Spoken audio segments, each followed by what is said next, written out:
Just a quick thought. I did not want to lose this thought, so I'm just gonna say it now.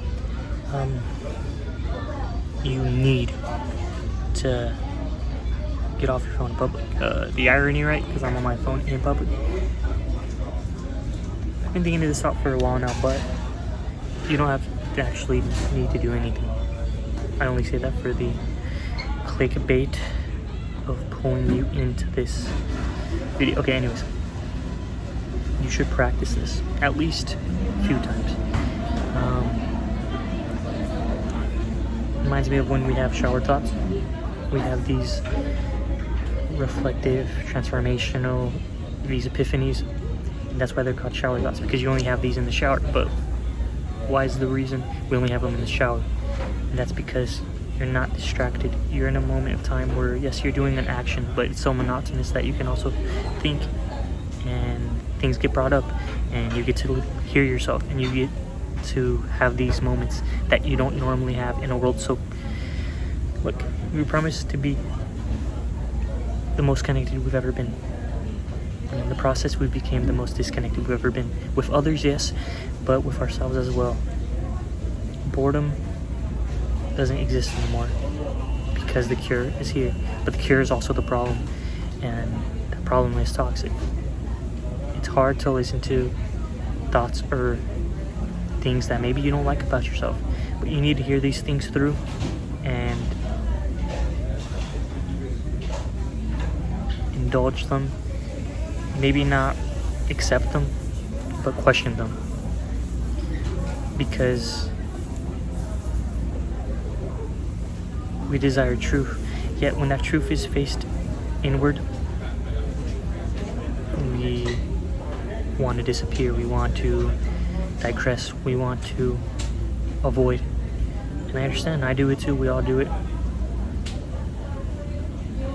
So just practice a little bit in public. Instead of pulling out your phone immediately, hey, let me take a few deep breaths and ask myself, hey, what's really going on in there? And sooner or later you'll realize there's more to you than you've thought, and after a while you start to make connections why you are a certain way, why you act a certain way in certain situations.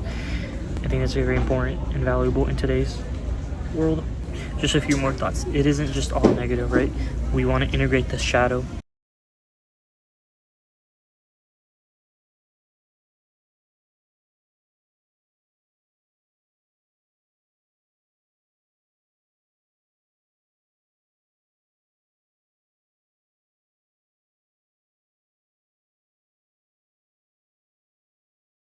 to its fullest potential, but as well as sometimes that voice will lead you to interests or passions or impulses that actually may be for the greater good for yourself, but you need to listen to that voice to ever get there. After a while, you don't have to just practice this in public. I say that as an example because we're all in public more often than not, so why not in public? But you can also do this on walks. You can do this on car rides instead of putting on music or a podcast. I do it too. I'll sometimes randomly listen to the noise inside of my head, and to leave you, quote, the magic you are looking for is in the work you are avoiding.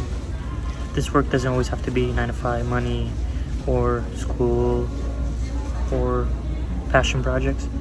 It can be inner work, reflective work, and it can be small as taking a deep breath and being okay with just being where you are, just by yourself, without having to get on your phone or fill that boredom any other way. I think these generations prior, like our parents' generations, were so creative because they didn't have these